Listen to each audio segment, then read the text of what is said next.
오늘 신명기 30장 말씀 함께 살펴보겠습니다. 우리에게 주신 말씀 속에서 우리에게 생명을 얻는 그 길을 우리가 발견하고 또 붙들고 승리하는 하루가 될 수 있기를 간절히 바랍니다. 지금까지 모세는 이 하나님의 말씀에 대해서 장차 이스라엘이 그 땅에 들어가서 가나안 땅에 들어가서 하나님이 약속하신 그 땅에 들어가서 그들이 순종하여 복을 얻을 것인가, 아니면 그들이 주어진 그 말씀에 따라 행하지 못하여 불순종으로 그들 가운데 임하게 되는 무서운 저주를 맞게 될 것인가, 이것에 관한 이야기들을 계속해서 다루었던 것을 우리가 기억합니다. 당연히 모세는 이스라엘이 순종하여 그 복을 얻기를 바라고 기대합니다. 그것을 소망하고 있습니다. 그들이 진정 복받는 민족으로, 복받는 나라로 하나님이 택하신 거룩한 성민으로 살아가는 것, 이것이 모세가 간절히 바라는 모세의 염원이고 이것이 이 말씀 가운데 잘 담겨져 있습니다. 그러나 만에 하나 이스라엘 백성들이 그 말씀을 지켜 행하지 못할 경우에, 정말 그 말씀을 지켜 행해서 복받는 민족으로 나라로 살아가야 하는데 그렇지 못하고 혹 그들이 하나님이 원하지 아니하시는, 기뻐하지 않는 길을 행하고, 그래서 그들이 순종하지 못하여 불순종하고 그렇게 불순종의 길을 걷게 된다면, 그래서 그들에게 재앙이 임하고 그들이 망하고 그들이 엎어져 그들이 먼 나라에 포로로 끌려가게 된다면, 그렇다면 정말 그들은 영원히 회복하고 돌아올 기회가 없는 것일까요? 오늘 본문 30장의 말씀은 바로 이와 같은 질문에 대한 대답입니다. 혹 이스라엘이 긍정적인 방향으로 나아가지 못하고 순종하지 못하여 부정적인 결과로 그들이 그 나라가 망하여서 결국 포로로 끌려가서 그곳에 살게 된다고 한다면, 이런 상황을 전제해 두고 선포한 말씀이 오늘 본문의 말씀입니다. 1절을 봅니다. 이렇게 말씀합니다. 내가 내게 진술한 모든 복과 저주가 내게 임함으로 내가 내 하나님 여호와로부터 쫓겨난 모든 나라 가운데에서 이 일이 마음에서 기억이 나거든. 지금 하나님께서 복과 저주의 말씀을 주셨다라고 했습니다. 이 복과 저주의 말씀을 주셨는데, 하나님이 주신 이 말씀은 그들이 순종하느냐 불순종하느냐에 따라 이 말씀은 반드시 그들에게 분명히 임하게 될 것이다 라고 말씀합니다. 그런데 쫓겨났다라고 표현하는 것은 무엇입니까? 이들이 이 복과 저주를 선택하는 일에 있어서 쫓겨나는 그 결과를 초래하는 일들을 그들이 행했다라는 이야기입니다. 그래서 이들은 부정적인 선택의 결과로 포로로 끌려갔는데, 그런 상황을 전제해 두면서 하는 말씀입니다. 그들이 만약 그렇게 불순종하여 포로로 끌려갔는데 이 일이 마음에서 기억이 나거든, 이렇게 얘기하는 겁니다. 여기서 기억이 나거든이라는 이야기는 깨닫고 뉘우치는 것을 이야기합니다. 만약 그들이 포로로 끌려갔는데 깨닫고 뉘우치는 겁니다. 무엇에 대해서? 내가 지금 이 포로로 끌려와 있는 것, 우리나라가 망하고 쫓겨서 포로로 끌려와 있는 지금 자신들의 이 현실과 처지가 다른 이유 때문이 아니라 바로 나의 불순종의 결과로 임한 하나님의 심판이요 징계라는 사실을 깨닫게 된다라는 의미입니다. 그것을 깨달았을 때에 이어지는 2절의 말씀은 이처럼 자기의 불순종의 결과로 그들이 그와 같은 어려움을 당하고 있다는 것을 깨닫고 뉘우친다는 말의 의미가 무엇인지를 보다 잘 설명해 주고 있습니다. 2절을 봅니다. 너와 내 자손이 내 하나님 여호와께로 돌아와 내가 오늘 내게 명령한 것을 온전히 따라 마음을 다하고 뜻을 다하여 여호와의 말씀을 청종하면. 그러니까 망했고 그래서 그들이 포로로 끌려갔는데 이 모든 것이 자기 죄로 인한 결과요, 그들의 불순종의 결과로 그들이 그러한 아픔과 어려움을 당하고 있다는 사실을 깨닫고 뉘우치는 것이 너무나 중요한데, 이 깨닫고 뉘우친다는 그 의미는 무엇입니까? 한마디로 하나님께 돌아가는 것을 뜻한다라는 이야기입니다. 하나님께로 돌아가는 것, 이것이 뉘우치고 깨닫는 것을 의미합니다. 하나님 아닌 헛된 것을 쫓던 그 길에서 돌아서는 것을 의미합니다.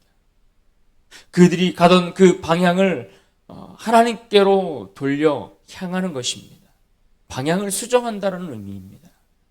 수정하여 하나님께 다시 나아가는 것입니다. 그리고 그분의 명령을 오늘 말씀처럼 다시 듣고 마음과 힘을 다해 그 말씀을 청종하여 듣기로 결단하고 나아가는 것. 그것이 뉘우치고 깨닫는 것입니다.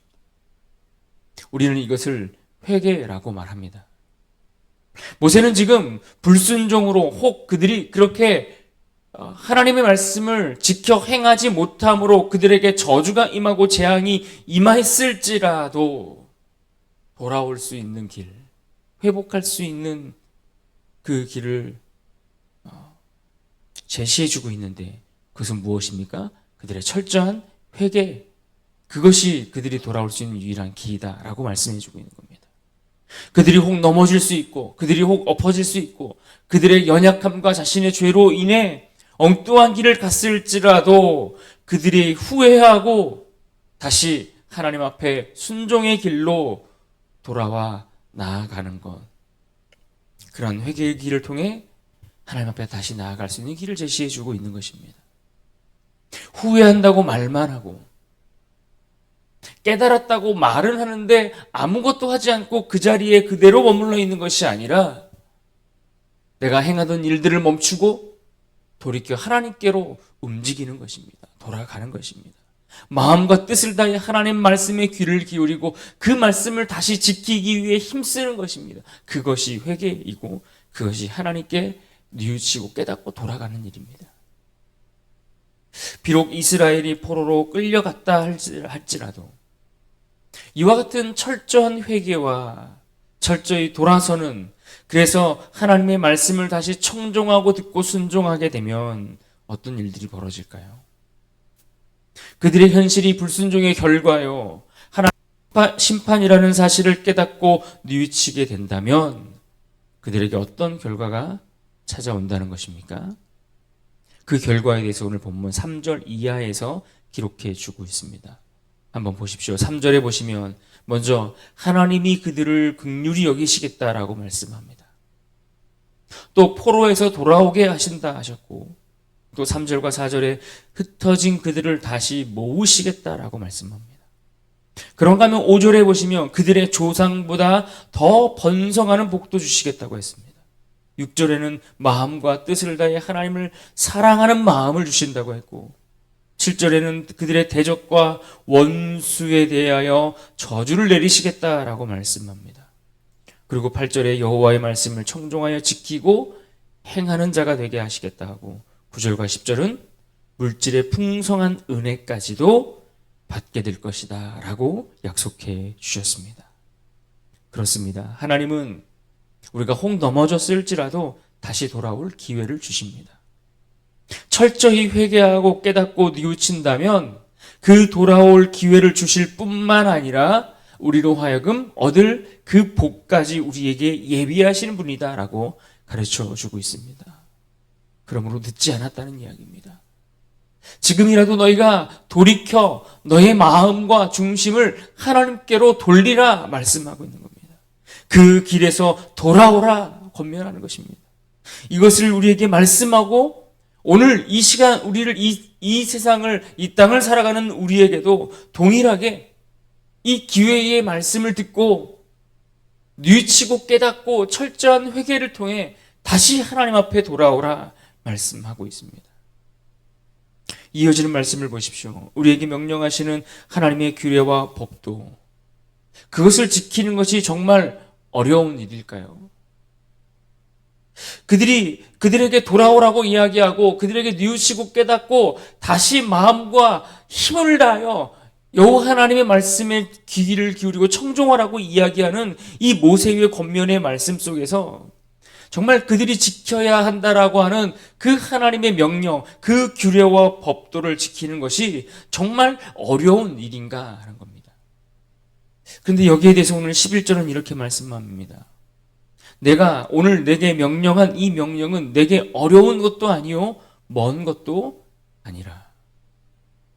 우리에게 복을 약속해 주셨고 우리에게 주신 그 명령의 말씀들은 결코 우리가 지키기에 어렵고 힘든 것이 아니다라고 성경은 분명하게 이야기합니다. 계속되는 말씀을 보십시오. 그 명령을 지키기 위해서 너희가 하늘에 올라갈 필요도 없다라고 말합니다.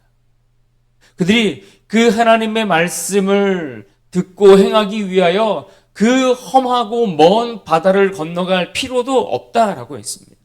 심지어 그 말씀을 이해하기에 머리가 뛰어나고 아주 똑똑한 그러한 머리를 가지고 있는 지식인들만 이해할 수 있을 정도로 그 말씀이 난해한 어려운 말씀도 아니라고 성경은 가르쳐 줍니다. 그렇다면 그 말씀을 누가 지킬 수 있습니까? 14절을 보십시오. 오직 그 말씀이 내게 매우 가까워서 내 입에 있으며 내 마음에 있은즉 내가 이를 행할 수 있느니라. 무슨 말입니까? 누구라도 마음만 있으면, 누구라도 하나님이 명령하신 그 말씀을 듣고 그 규례와 법도를 지켜 행하고자 하는 마음만 있으면, 누구라도 그 말씀을 지킬 마음만 있으면 지킬 수 있고 순종할 수 있다라고 말씀합니다. 마음이 있고 결단이 있어서 내가 정말 하나님의 말씀을 지켜 행하겠다라는 그 마음의 중심이 서 있다면 누구라도 그 말씀을 지킬 수 있고 순종할 수 있고 그래서 하나님이 약속하신 그 복을 얻을 수 있고 누릴 수 있다라고 말씀합니다. 그러므로 모세는 이렇게 말합니다. 15절에 보라 내가 오늘 생명과 복과 사망과 화를 내 앞에 두었나니. 우리 앞에 생명과 복 그리고 사망과 화를 두었다라고 말씀합니다. 그러니까 어려운 것도 아니고 멀리 있는 것도 아니고 험한 곳에 숨겨둔 것도 아니고 그저 말씀을 지켜 행할 마음만 있다면 누구라도 지킬 수 있는 그 하나님의 말씀의 명령이 주어졌는데 우리가 그 명령 앞에 어떠한 선택을 하느냐에 따라 생명이나 복을 얻을 수도 있고 사망이나 화를 얻을 수도 있다라고 말씀해 주는 겁니다. 그러므로 어떻게 하라는 겁니까? 너희가 결정하라는 겁니다. 너희가 선택하라는 것입니다. 그러므로 우리는 어떻게 선택해야 하겠는가 묻고 있는 겁니다. 너희라면 이 상황에서 어떤 선택을 하겠는가? 어려운 것도 아니고 힘든 것도 아니고 마음만 있으면 돼. 멀리 있는 것도 아니고 어려운 것도 아니야. 마음만 있으면 내가 생명을 얻을 수 있고 그 복을 얻을 수 있는데 과연 너희는 그 복과 생명을 얻는 선택을 할 것이냐 아니면 화가 임하고 저주가 임하는 그러한 선택을 할 것인가 라고 묻고 있는 겁니다. 오늘 말씀에 지켜 행하는 자에게는 16절 하반절에 이렇게 약속의 말씀을 주고 있습니다. 그리하면 내가 생존하며 번성할 것이요 또 내 하나님 여호와께서 내가 가서 차지할 땅에서 내게 복을 주실 것임이니라. 그러나 지키지 아니하고 순종하지 아니하면 어떻게 된다고 말씀합니까? 18절을 보십시오. 내가 오늘 너희에게 선언하노니 너희가 반드시 망할 것이라. 너희가 요단을 건너가서 차지할 땅에서 너희의 날이 길지 못할 것이니라. 어떤 길을 선택하길 원하십니까? 순종하지 아니함으로 망하는 인생, 약속의 땅에서 잠시 살다가 쫓겨나는 그러한 인생으로 살지 아니하고 오늘 말씀의 약속처럼 순종하여 복을 받는 인생, 순종하여 생명을 얻는 인생으로 살아갈 수 있기를 간절히 바랍니다. 이것이 모세가 그의 생애의 마지막으로 간절히 당부하며 그들에게 부탁했던 그의 간절한 마음이고 또 우리를 향한 하나님의 마음입니다. 하나님은 오늘 우리에게 그와 같이 영원히 살고 복받는 길을 예비해 두셨습니다. 그 길은 결코 어려운 길이 아니고 마음만 있으면 누구라도 지켜 행할 수 있다라고 말씀해 주셨습니다. 그런 의미에서 우리 14절 말씀을 다시 한번 보고 그 말씀을 붙들 수 있기를 원합니다. 14절 같이 한번 읽습니다. 시작. 오직 그 말씀이 내게 매우 가까워서 내 입에 있으며 내 마음에 있은즉 내가 이를 행할 수 있느니라. 오늘 이 하루를 살아갈 때에 이 말씀을 기억하고 내 입에 내 마음에 허락하신 그 말씀을 붙들고 승리하는 복된 인생 될 수 있기를 주님의 이름으로 축원합니다.